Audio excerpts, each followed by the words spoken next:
So ayan mga kabang-awan, at isinama na nga po natin ang miswa dahil labog na nga po ang ating patola.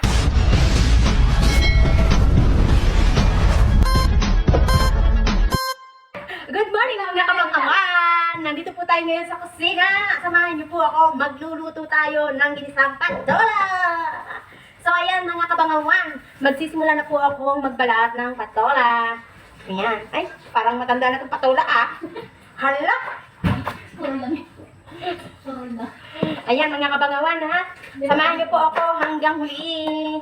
Pasensya na po kayo sa makalat na background namin kasi po nag-general clean po kami. Ayan. Hindi, okay lang to kasi sama kapal yung balat. Hindi kaya ng peeler. Oh. Diba? So ayan mga kabang-awan, ginagayat ko na nga po. Medyo maganit na nga po yung patola. Kasi nga po ay medyo natagal siya sa puno. Libre lang po yung mga tanim dito, mga kabang-awan. Kailangan masipag ka na magtanim. Ayan. Bahala na yung mga kakain. Makipag-away sila dito. So, mga kabang-awan, habang inaantay po yung mga ingredients, kasi po ay bumibili sa labas. Mga kabang-awan, mukhang mabibitin po tayo. Kasi, ang unti lang po pala nito. So, isama na po natin itong isang natitira. Sayang naman kasi yung mga magiging sahog niya, no?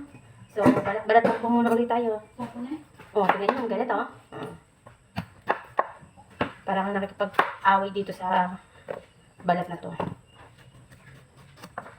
Tingnan natin ito, peeler. Ayan. Mas okay ito, peeler. Ayan, oh.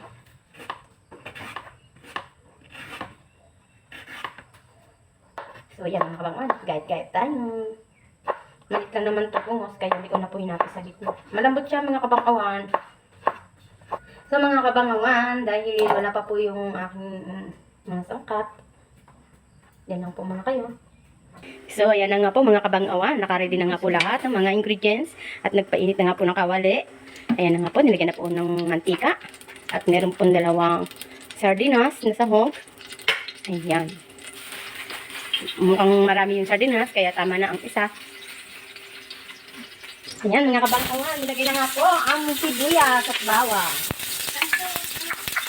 Ayan. Napaka-basic lang po ng lutuin. Gisa-gisa lang po natin. Ayan, yung katrabaho ko ang nagigisa. Ako po ang taga-video. Isang sardinas lang po palang ating kailangang gamitin. Okay lang. Ayan, nilagay na nga po yung patola para mabilis lumambot. Ayan, mga kabang-awan. Then, kapag po naigisin na siya, lalagyan na lang po ng kaunting tubig. At susunod na po natin dyan mamaya ang miswa kapag medyo kumukulo-kulo na po yung tubig niya. So, ayan mga kabang-awan. At isinama na nga po natin ang miswa dahil labog na nga po ang ating patola. Kaya ito na po ang last na sangkap, ang miswa. So, mga kabang-awan, don't forget to follow, like, and share, and please subscribe my YouTube channel. Thank you for watching.